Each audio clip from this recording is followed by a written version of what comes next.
안녕하십니까. 이슈 포커스 시간입니다. 지난주 이 시간에 잠깐 전해드린 바 있는 전술핵 배치 문제 간단하게 되짚어보겠습니다. 우선 이 북한의 핵 위협에 맞서기 위해서는 우리도, 즉 한국도 미국의 핵이라도 갖다 놔야 한다. 그게 전술핵 재배치다라는 의견.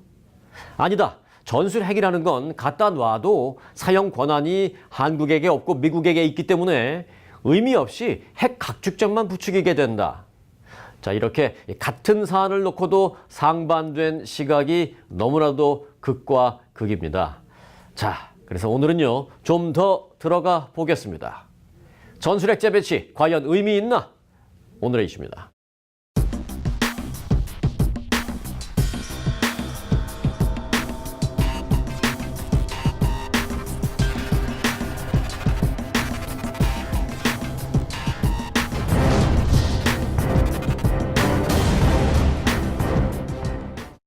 네, 주영석 기자 함께했습니다. 안녕하십니까? 안녕하십니까? 네. 자, 한국에서 이 야당을 중심으로 해서 이 전술핵 재배치 문제. 사실 이 전술핵 재배치 문제는 지난주에 저희가 간단하게 다루긴 했습니다만은 이 전술핵 재배치 문제가 야당에서 좀 주장이 나오는데 요즘 또 조심스럽습니다만은 그에 대한 역효과를 우려하는 얘기도 좀 있어요. 맞습니다. 이 전술핵 재배치라는 거는 어찌됐건 북한의 핵위협에 맞서가지고 한국도 핵을 보유해야 된다. 이제 그런 차원에서 나온 주장 아니겠습니까? 그러니까 전술핵 재배치는 어디까지나 군사적인 차원에서 그 필요성을 얘기하는 것인데 좀 안타깝게도 한국에서 나오는 얘기는 군사적인 그런 목적보다는 정치적인 어떤 정략적인 차원에서 제기되는 그런 모습으로 보여지고 있고 최근에 그 정부에 대한 국민들의 어떤 지지도가 높기 때문에 그런 차원에서 좀 정략적인 야당 측의 공세 이런 측면이 강하고 미국에서도 마찬가지로 이 전술핵 재배치에 대해서 존 맥케인 상원의원이 최근에 필요하다는 그런 식의 이제 주장을 한 것으로 지금 보도되고 있지만 그 이면을 보면 역시 그 군사적인 측면보다는 이 중국과의 관계, 지금 미국이 북한 핵 문제 등을 둘러싸고 또 동북아시아의 어떤 뭐 패권 다툼을 둘러싸고 중국과 아주 크게 대립하고 있는데요. 그런 차원에서 이 중국에 대한 압박 카드 일환으로서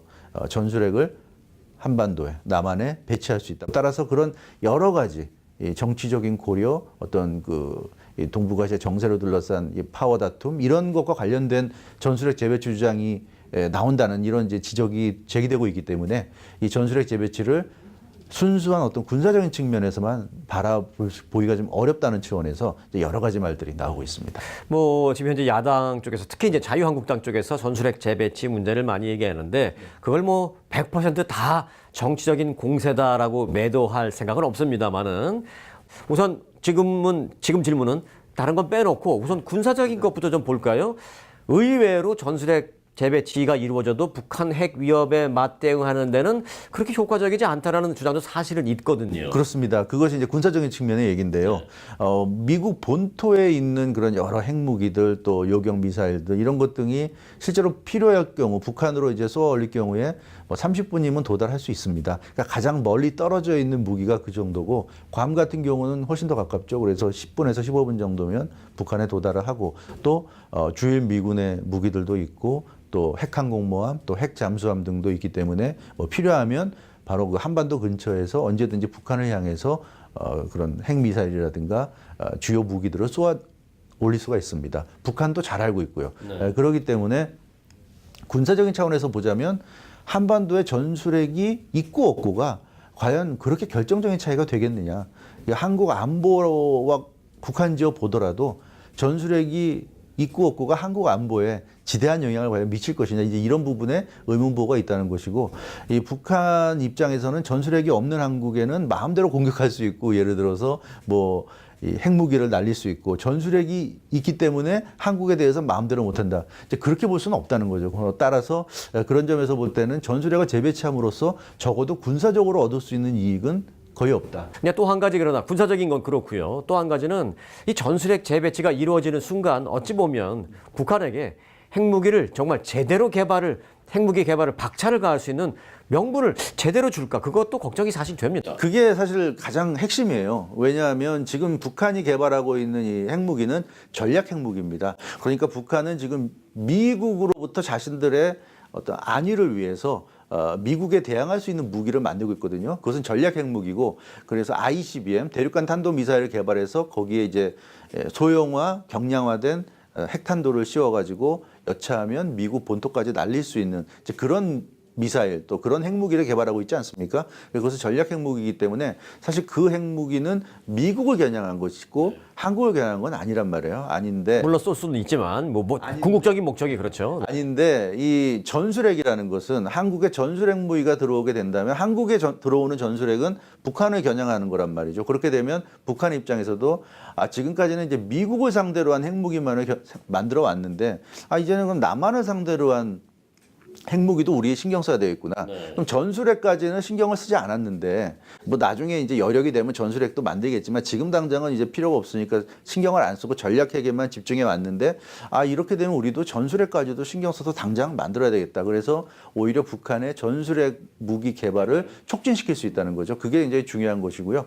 만약에 한국에 미국의 전술핵이 들어오게 되면 중국이나 러시아가 그것을 명분으로 해서 북한의 요구가 있을 경우에 전술핵을 배치해 줄 가능성도 완전히 배제할 수는 없는 거란 말이죠. 이제 그런 여러 가지 가능성이 있기 때문에 그런 측면에서는 오히려 이 전술핵이 들어오는 것이 한국의 안보에 도움이 될 것인지 아니면 북한이 이제는 전술핵까지 갖게 되면 그게 과연 도움이 되는 것인지 이런 점을 따져봐야 된다. 이제 그런 이제 지적이 나오고 있습니다. 네. 다시 말씀드립니다만은 저희가 대한민국의 안보를 다 똑같이 걱정하고 우려하는 상황에서 전제로 이제 저희가 얘기를 하는 건데 그런 군사적인 측면 외에도 생각할 게 많기 때문에 지금 짚어보는 거잖아요.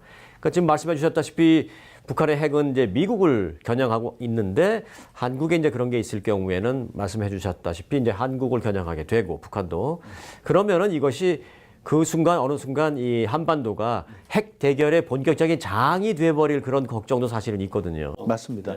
그렇기 때문에 사실은 지금 북한이 핵무기를 거의 완성 단계라고는 하지만 그래서 사실 지금에 와서 북한을 스탑시키기가 어려운 것도 현실적인 사실이지만 그래도 노력을 해야 되고 어떻게든 북한이 더 이상 더 많은 무기를 만들어내고 뭐 핵실험하고 장거리 미사일을 쏘아 올리고 이런 것을 이제 막는 데 주력을 해야 되는데 전술핵을 들여온다는 것은 이제 군비 경쟁, 특히 핵 경쟁에 돌입하자는 그런 신호탄처럼 될 수도 있기 때문에 그것이 이제 과연 한국의 안보에 도움이 되느냐 이제 이런 부분에 계속 의문이 되는 것이고 또 한 가지는 뭐 여러 차례 말씀드리지만 전술핵이라는 것은 미국의 무기 아닙니까? 미국의 무기를 한국에다가 배치하는 거. 사드도 마찬가지인데 결국 사드도 미국의 무기를 한국에 배치만 해놓는 거란 말이에요. 사용 권한은 한국에 없죠. 없어요. 그래서 사드를 쏠지 안 쏠지 미국이 결정하고 미국이 이제 뭐 그것을 이제 누르게 돼서 쏘아 올리게 되는데 전술핵 무기도 똑같습니다. 결국 미국의 결정이거든요.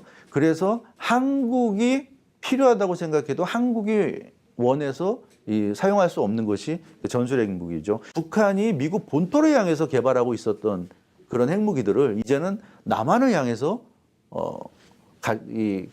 뭐라 그럴까요? 방향을 바꿀 가능성이 있고 중국과 러시아도 한국에 미국 핵무기가 들어오게 되면 신경 쓰지 않았던 한국에 대해서 군사적으로 굉장히 민감하게 감시할 것이고 거기다 일본까지 이제 일본까지도 그렇죠. 무기를 더 배치할 가능성이 있고 그래서 이렇게 되면 이것은 한국이 원하는 건 아니다.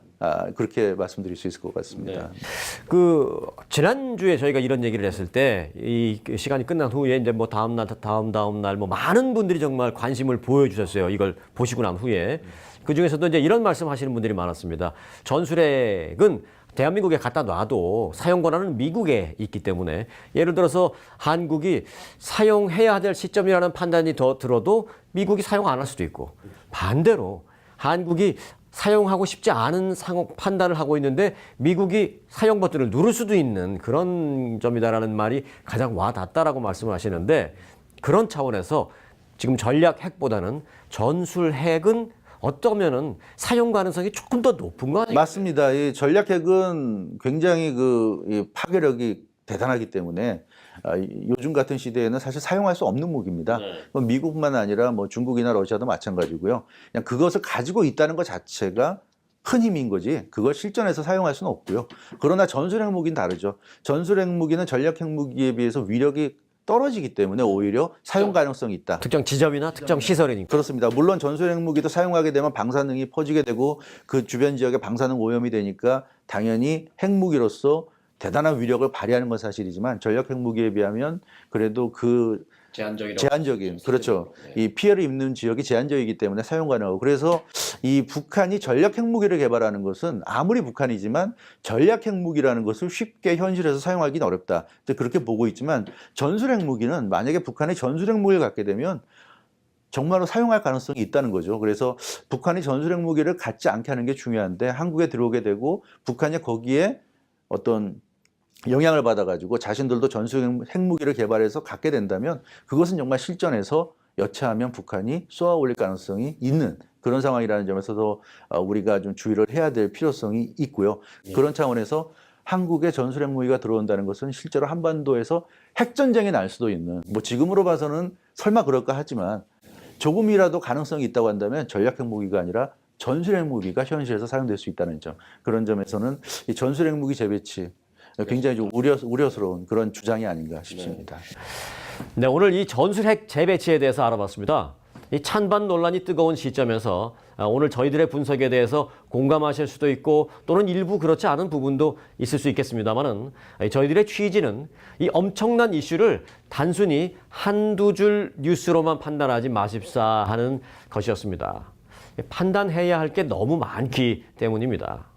이 시간으로 인해서 판단의 그 폭이 넓어지셨다면 저희들은 그걸로 됐습니다. 오늘 순서 마치겠습니다. 주영석 기자 수고 많았습니다. 여러분 고맙습니다.